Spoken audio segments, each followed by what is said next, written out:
that game lost? Yeah, I think when you look back on it, you kind of look down and you say, how did we defend tonight? An area we want to continue to get better at. And I liked our theory. Jack Fleming was on the scout and fell sick, so he didn't make this trip. But Reece Carter picked up the scout and did a really good job. But one of the areas, when you look at the game and you say, damn, Magnay was amazing tonight. So many opportunities that we had kind of coming down the hill, 2-on-1, and he played two people extremely well tonight. His ability to protect the rim, deflect passes, and then was active at the other end as well. So one of the best games I've seen him play for a while, and so he was a massive factor in the game. Offensive flow. Thought that we got good shots and we couldn't finish those ones around Magnay. There's still an offensive rebounding area that Tassie is so good at, picking up second possessions, and we improved on the last game that we played them, but still not good enough to beat them on their home court. Is there a concern? You've dropped the last 6 from 8. Is there a concern at all about that, or you just take each game as it comes? Someone could say we won 2 out of the last 3, or two, whatever, however you want to put it. But we won 9 games in the first 11. We won 6 out of 11 the second one, and we're into our last phase of 11 games. What can we get? Can we get 5, 6, 7, 8, whatever it is it's going to turn out. So I'm not too worried.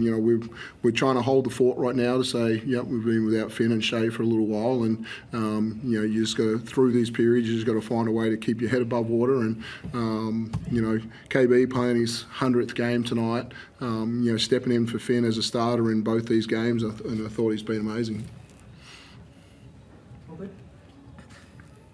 Chris, go ahead. Yeah, Dan, can you just expand on how much you're missing Shea and Finn? I mean, it goes without saying in some ways, but in a lot of ways, they're the guys that set everything up for you at both ends of the floor, and Finn's been so important. We know what Shea can do, but I know you don't want to make excuses, but you're a very different team with those two guys back in the lineup, aren't you?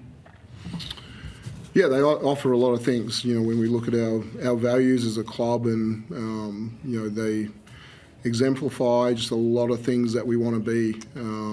With their toughness, with their unselfishness, and then their relentlessness just to play to win every possession and put their bodies on the line, and it's just who they are. So, no excuses. We look forward to getting both of those guys back. And I like the job that the other guys are doing in their place right now, and we've just got to turn that into a few wins while they're out.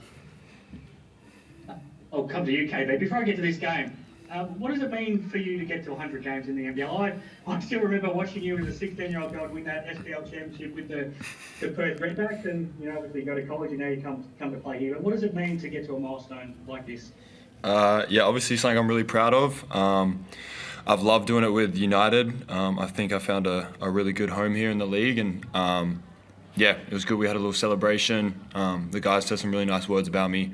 Just trying to continue to be a leader in this group, and obviously show some values and pick us up in a little bit of a down period that we have. So I can celebrate that, but a win would have been a lot nicer tonight. And quick turnaround on Wednesday against Cairns, so looking forward to that one.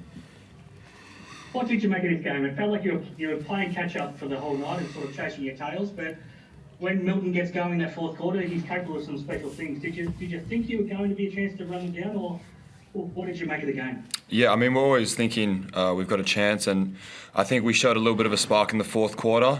They hit some tough shots down the stretch that obviously we can improve on, but some tough ones, like I said. I think it was just a classic kind of Tasmania Melbourne game. They won some big moments on the offensive glass. They were super aggressive getting to the free throw line. We just weren't good enough in the areas that we talked about. I think the boys in the locker room are disappointed we lost that rebound count. That was a big emphasis Dean put onto us at the start of the game. We just got to be better. Those are the areas, like you say, guys like Shea and Finn are so great at, and they bring that toughness for us. So, guys have got to step up in their absence. another almost 30 minutes for you tonight. How are you holding up physically? Yeah, I'm all good. I'm just taking all this experience and minutes as they come. When Finn comes back, I think this is going to be really beneficial to me and beneficial to the group. Just going to improve our bench unit and hopefully create an exciting group for the playoff run down the stretch. And Dean, you touched on Magnay's game, and it was a frustrating night for Jesse, and a lot of that was down to foul trouble. I mean, there's some nights where it feels like he's getting a pretty rough end of the deal. I mean, that's my opinion. I'm not putting words into your mouth, but his night felt like it was made tougher by sort of things out of his control. Yeah, you saw some things, and there's some soft ones that he's getting called for. But yeah, he's got to play through some contact and be able to finish. And thought he had some decent opportunities tonight. Missed little dunks, and it's a couple of things around the rim that he wants to improve on. But in saying that, he had 3 fouls, half time, and I think I played him the first 8 minutes. So wanted him to continue to try and play with fouls, because at times I've just subbed him out and he's only got 17 minutes. So trying to have him see how he could play with foul trouble tonight I think it was a bit of a win for us in the third quarter to have him play that long. What did you make of Tyson's game? Obviously he's having to carry a lot of the load without Shea, and he's probably the only reason you weren't further behind it at half time, and we saw him cramp in that fourth quarter, so he's giving you everything. What did you make of his game? Yeah, I think he's been great. It's one of those games where you can understand the fatigue. Every catch you get, you've got to you work really hard to get open. There's full court pressure the whole game, and then we ask him to defend elite guys at the other end. I thought Tiger was super aggressive tonight, and he did a pretty good job of staying in front of him. But fatigue got him at the end. But he's a warrior. We need him to play. What do we play him? 33 something tonight, and we're going to need him to play 33, 34 through this period that Shea's out, and he's handled it pretty well. You head to Bendigo now. It's going to be a very warm welcome. It's going to be very hot. But are you looking forward to something a little bit different by playing a couple of home games there? Oh, for sure. Obviously, Dash's hometown. We hope that there's amazing support for him and for us going up there.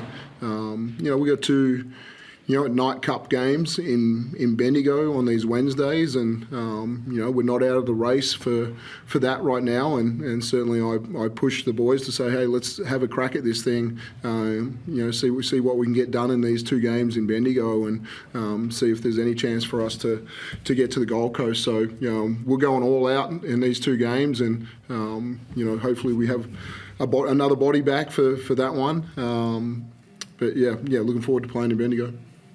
Yeah, obviously you're referring to Finn. Do you expect him to be back with the team? Yeah.